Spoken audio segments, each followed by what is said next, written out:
मित्र हो नमस्कार. आज गणेश चतुर्थीच्या निमित्तानं आज आपल्याशी थोडंसं विचार विनिमय करतोय. बघा, ओम नमोजी आद्या वेद प्रतिपाद्या स्वात्मरूपा तोच गणेशू. आज गणपती हा गुणपती आज प्रत्येकाच्या घरामध्ये प्रत्येकाच्या मंडळामध्ये आज पाहुणा म्हणून विराजमान होतो. कोण आहे हा गणपती? गणपती म्हणजे रिद्धी सिद्धीची देवता, गणपती म्हणजे विद्येची देवता, गणपती म्हणजे प्रकृतीची देवता. बघा मित्र हो, गणपतीचं खरं स्वरूप कसं आहे?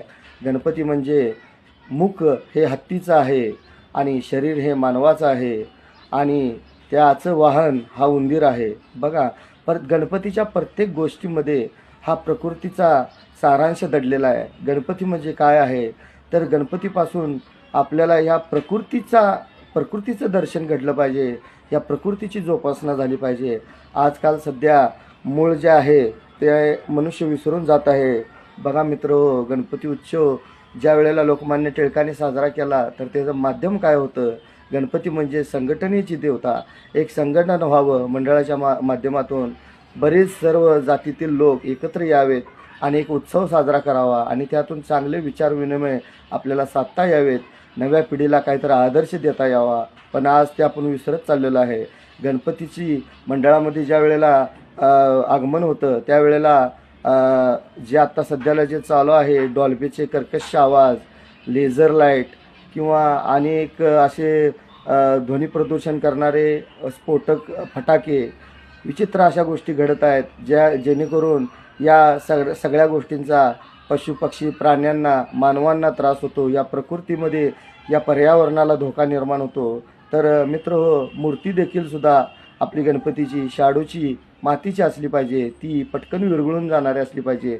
बघा, काय गोष्टी अशा असतात की आपण गणपती विसर्जन केल्यानंतर आपण 5 ते 10 दिवस गणपती घरी किंवा मंडळात ठेवतो आणि त्यानंतर ज्यावेळेला विसर्जन करतो त्यावेळेला ती मूर्ती वर्षभर अशीच त्या ठिकाणी त्या पाण्यामध्ये, विहिरीमध्ये, तलावामध्ये, नदीमध्ये अशीच वर्षभर नको त्या अवस्थेत पडलेली असते आणि त्यावेळेला ती वर्षभर त्या मूर्तीची विटंबना होते आणि खरोखरच ती गोष्ट बघितल्यानंतर आपलं काळीज पिळवटून जातं. तर असं न होता आपल्या धर्माचं रक्षण, आपल्या धर्मातून जी शिकवण समाजाला द्यायची आहे, आपली जी शिकवण पुढच्या पिढीला द्यायची आहे ती आपण द्यायची विसरून जातो आणि नाही त्या गोष्टी करून बसतो.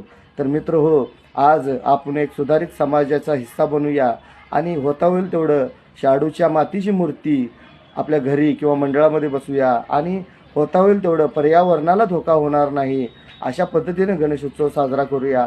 बघा, मंडळामध्ये सुद्धा बऱ्याचशा गोष्टी आपण समाजाला द्यायचं म्हटलं तर देऊ शकतो. अनेक मिरवणुकीमध्ये आपले पारंपरिक वाद्य असू द्यात, आपले ज्या सभ्यतेमध्ये जे काय कार्यक्रम असतात, भजन कीर्तन पोवाडे जे आपल्या संस्कृतीमध्ये आहेत हे आपण सादर केले पाहिजेत आणि नवीन पिढीला काहीतरी देण्याचा प्रयत्न केला पाहिजे.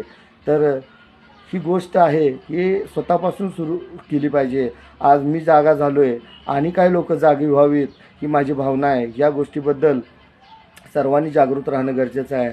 आणि आपला हा जो गणेश उत्सव आहे, आपल्या घरी जो हा पाहुणा येतो, बघा आपल्या घरी कोण जरी पाहुणा आला तर आपण त्या पाहुण्याच्या आवडीचं खायला प्यायला त्याच्या आवडीचं करतो, घरातलं वातावरण त्याच्या आवडीप्रमाणे ठेवतो, त्याला जसं बरं वाटेल त्या पद्धतीनं आपण त्याच्याबरोबर राहतो. आणि हा जो आपला गणपती हा पाहुणा म्हणून येतो, तर ज्या आपण गोष्टी करतो ह्या आपल्या गणपतीला आवडतात का ह्याचाही विचार केला पाहिजे.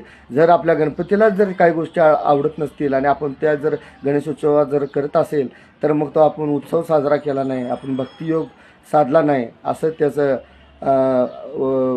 अशा पद्धतीचं त्याचं वातावरण होतं. तर तसं न करता आपण खऱ्या अर्थाने गणेशोत्सव साजरा केला पाहिजे आणि आपणही आपल्या पिढीला चांगले संस्कार आणि चांगली शिकवण दिली पाहिजे. मित्र, जगदंब जय मातृभूमी.